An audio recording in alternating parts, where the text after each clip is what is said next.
going on, everybody? Welcome back to another video. Today's video I'm going to be doing a quick little long-term review on my TEIN popular green coilovers. So I think it's pronounced TEIN. Correct me if I'm wrong in the comments. I don't know, whatever. That's completely beside the point. But these are known as very popular budget coilovers. Sure, yeah, you can go on eBay and buy a set of coilovers for like $300-400, but those will be completely junk. In my opinion, I think TEIN, whatever, is the best budget coilovers you can get, so let me tell you why. These right here on my 2013 Civic Si are their Street Bases Z lineup, which is basically their cheapest lineup. I'm just gonna go off and say I've had them for 3 years now, and at first I absolutely hated them because they clunked like crazy, and that ended up actually being my sway bar end link. So it was no fault of the coilover, honestly a fault of mine for not checking out the $20 part for the first year of having these coilovers, but whatever. But aside from that issue, that was no issue of the coilover itself, I have had absolutely zero problems with these coilovers. That being said, they aren't absolutely perfect, so let me go ahead and tell you the pros and cons of them. Pros number one, they're reliable, they're big name,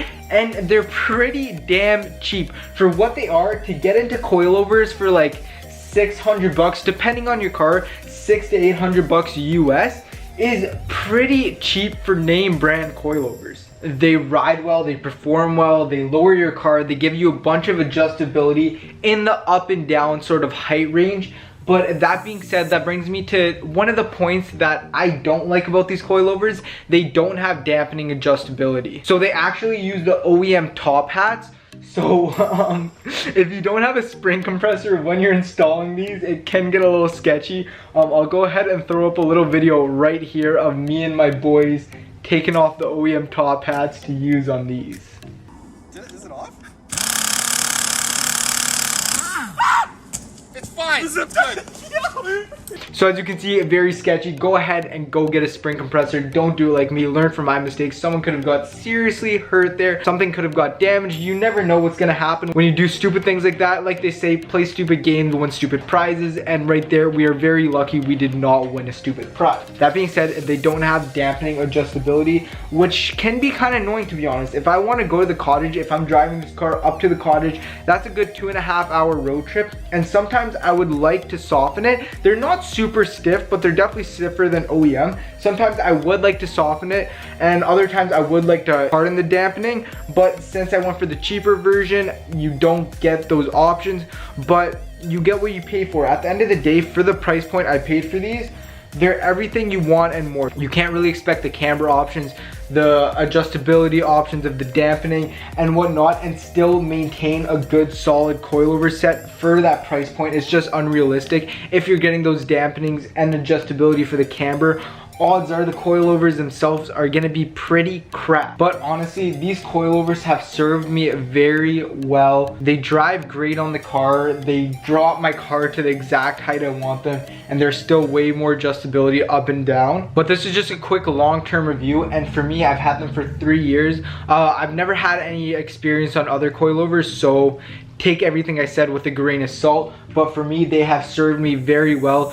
They've held up very well. I don't have any ripped boots or anything. Everything here is pretty intact and looks almost exactly the same as it was on day one. So guys, there's my quick, comprehensive, long-term review. I really hope you guys enjoyed this video. If you did, please go ahead and hit that subscribe button. I post a lot of videos with my 9th gen Civic Si. I also have another series on my channel called Cars in Quarantine, where I basically just sit down and talk about cars. I'm actually filming one right after this. So yeah guys, if you guys are in the market for coilovers and you're on a budget, you have my word, I highly recommend these coilovers. They have served me very well, and I guarantee you won't be disappointed. I don't know if it's worth it going for the Flexes or whatever they're called, which is the one up from this. Those kind of compete with the DS series of BC Racing coilovers. DS or BR. I don't know, one of those, whichever is the lower BC racing coilovers, they kind of compete with those.